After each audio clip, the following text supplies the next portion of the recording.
Thank you.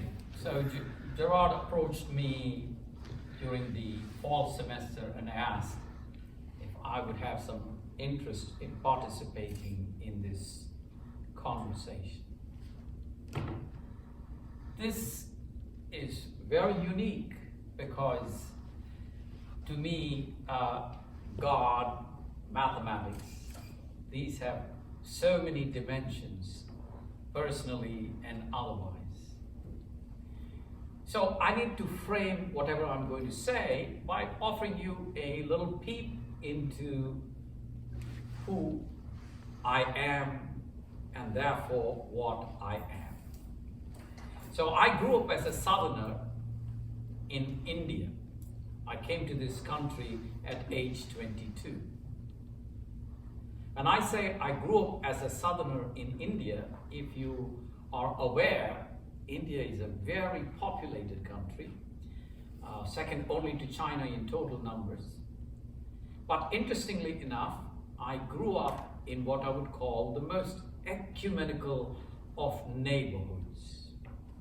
I had neighbors who practiced not just the religions that can trace their beginnings in the subcontinent, but people of Catholic and other Christian faiths, people of Islamic faith, and you shouldn't be surprised that there were Jews who still have synagogues in India, and I happen to know one as I was going through my schooling. When I say schooling, I'm talking about grades 1 through 12. I studied in a Catholic school.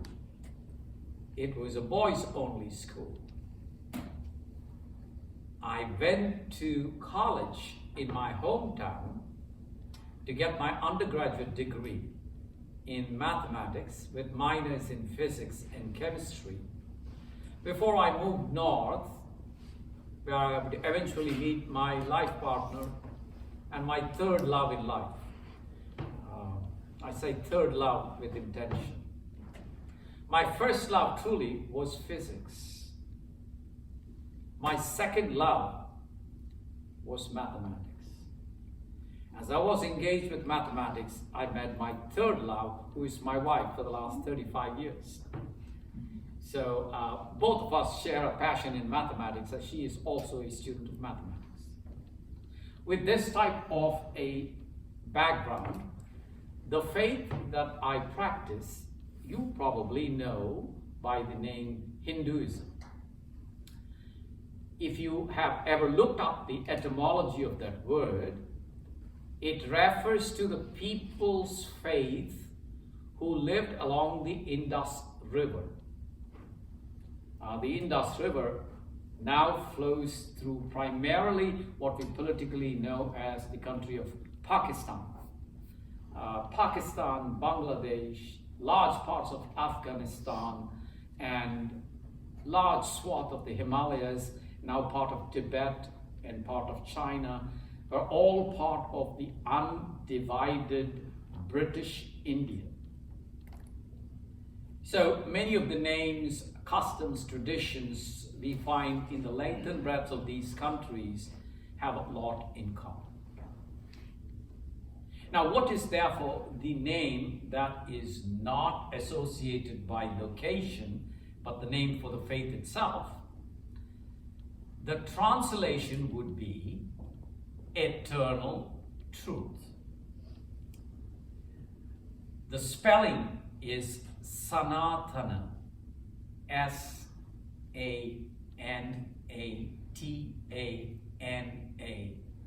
Dharma. That word, Sanatana, means eternal. And one of the many ways in which the word Dharma can be explained is truth. With that said, let me go directly to the conception of God. You can use him, her, it. God is not constrained either by anthropomorphic gender or human characteristics. The word that is found is Brahman. B-R-A-H-M-A-N.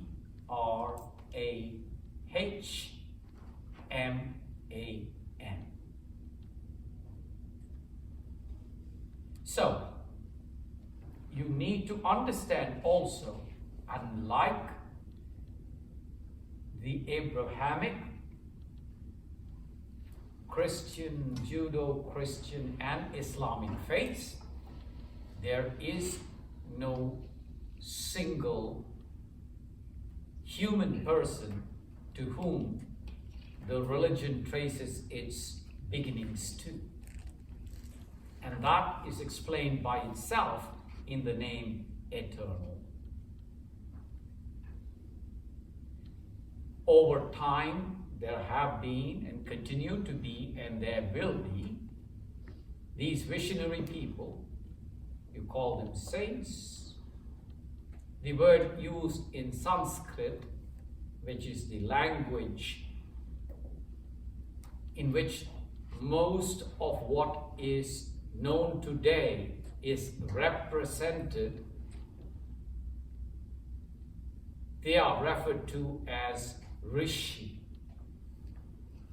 One who is aware of the truth. Please note, it is not necessarily masculine only. So, illumined souls, male, female, in all aspects. All this as an introduction to my faith. Now let me come to mathematics. So I brought this book from the library. Michio Kaku has written this beautiful book on physics. The title is The God Equation. Equation, mathematics, God, everything is there, right there in this title. It goes back to my love for physics. Why is it that I found physics as my first love?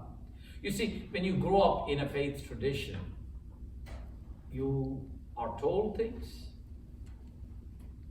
you believe things, you accept things.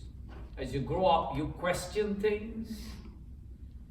As you grow up further, you disbelieving things, and everything goes upside down, topsy-turvy.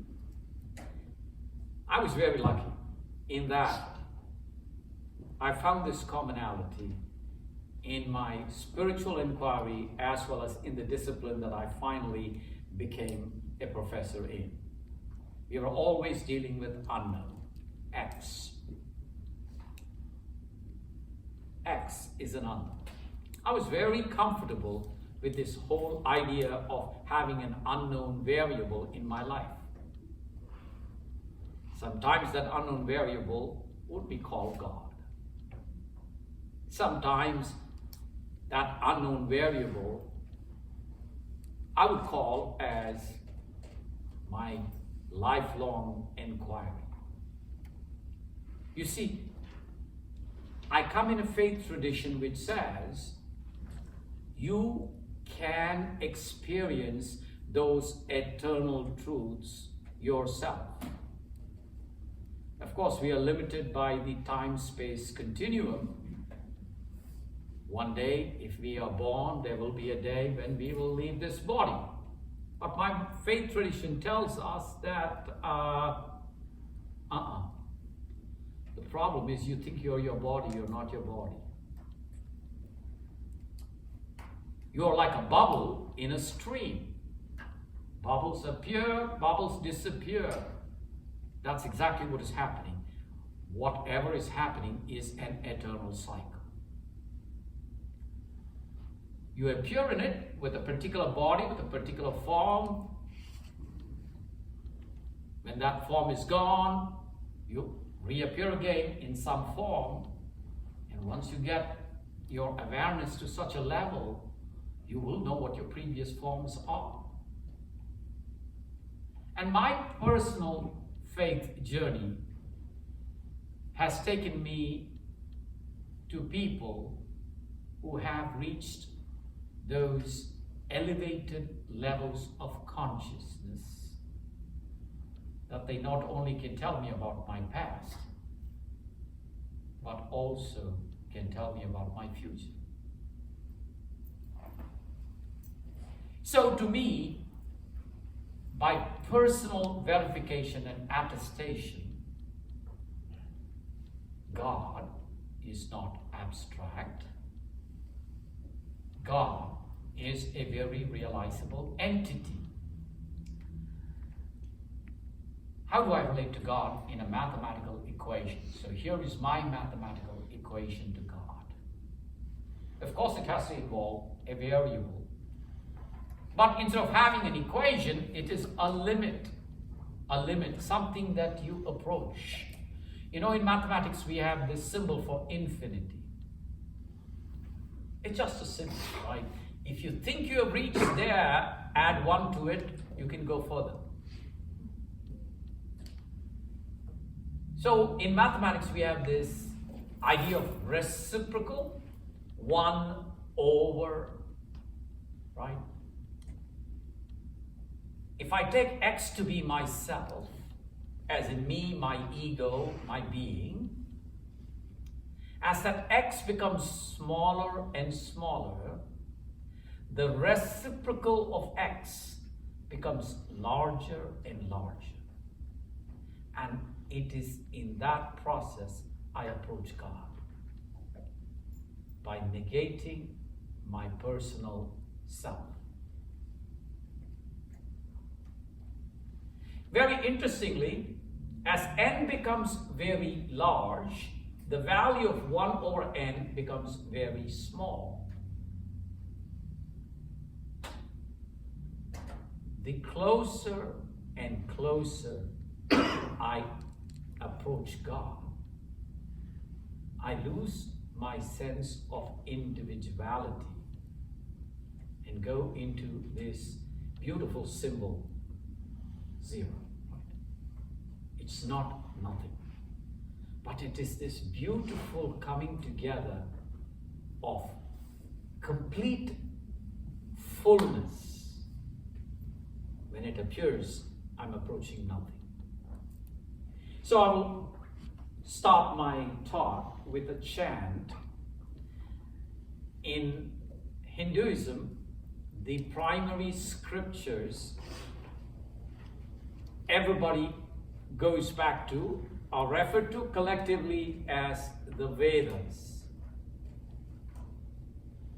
Those come in many parts, and those have further been developed by conversation between teacher and student. When those conversations take place, they are all gathered together and classified by the nature of the conversation.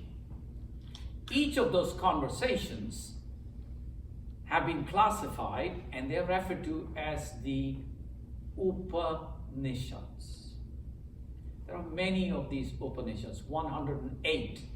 18 of them are primary. Every Upanishad will start with what we call as a peace invocation. The shortest of those Upanishads is called the Isha, I-S-H-A Upanishads. So here's the peace chant from that. I will recite it in Sanskrit, and then I will translate it, and I will stop.